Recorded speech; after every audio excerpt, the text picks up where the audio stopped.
Hi hello viewers, నేను మీ MSR. ఈరోజు ప్రధాన పత్రికల్లోని ప్రధాన అంశాలు మీకోసం. విద్య వైద్యంతోనే దేశాభివృద్ధి, ప్రపంచ స్థాయి మౌలిక వసతులపై ప్రత్యేక దృష్టి, దేశానికే ఆదర్శంగా తెలంగాణలోని యంగ్ ఇండియా స్కూల్స్, ఏ రాష్ట్ర ముఖ్యమంత్రి అయినా చూడొచ్చు, తెలంగాణలో యువతకు నైపుణ్యాభివృద్ధి శిక్షణ, స్టార్టప్ల అభివృద్ధి హబ్బుగా మారిన తెలంగాణ, మహానగరాల్లో M6 టాస్క్ ఫోర్స్ ఏర్పాటు చేయాలి, నీతి ఆయోగ్ సమావేశంలో తెలంగాణ ముఖ్యమంత్రి యనమల రేవంత్ రెడ్డి.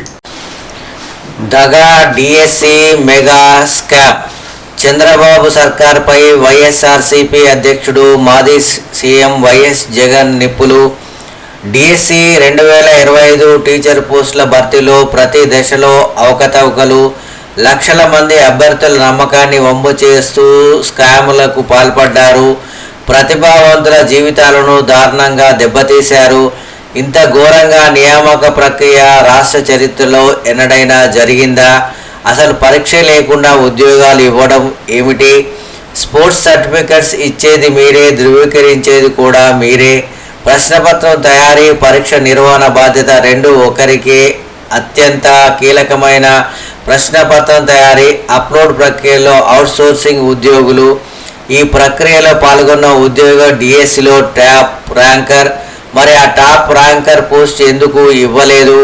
సర్టిఫికేట్ వెరిఫికేషన్కు హాజరు కాలేదని కాకమ్మ కబుర్లు చెప్తారా? సర్టిఫికేట్ వెరిఫికేషన్కు హాజరవ్వని వ్యక్తి కోర్టుకు ఎందుకు వెళ్ళడు? వీటన్నింటికీ సమాధానం కావాలంటే సిబిఐతో విచారణ జరగాలి.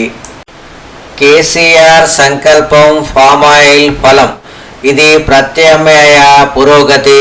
నర్మెట్ట ఆయిల్ పామ్ ఫ్యాక్టరీలో సిరుల పంట, రైతులకు రెట్టింపు ఆదాయం తెచ్చిన సాగు, పంటకు మార్కెట్ సదుపాయంతో భరోసా. 31,698 మెట్రిక్ టన్నుల ఫామాయిల్ గేలల క్రషింగ్, 5,521.86 మెట్రిక్ టన్నుల క్రూడ్ ఫామాయిల్ ఉత్పత్తి. యాదాద్రి పవర్ ప్లాంట్ ప్రైవేటుకు, తొలుత వైటీపీఎస్ కోల్ యాష్ ప్లాంట్ల ప్రైవేటీకరణ, ఉద్యోగుల కొరత సాకుతో టెండర్లు పిలిచిన జెన్కో. ప్లాన్ ప్రకారం ప్రైవేటీకరణ దిశగా సర్కారు అడుగులు. కేసీఆర్ కలల ప్రాజెక్టును ఆగం చేస్తున్న రేవంత్ సర్కార్, ప్రభుత్వ పెద్దల స్థాయిలోనే ప్రైవేటీకరణకు తతంగం. సర్కార్ చర్యలను నిరసిస్తూ ఉద్యోగుల ఆందోళన.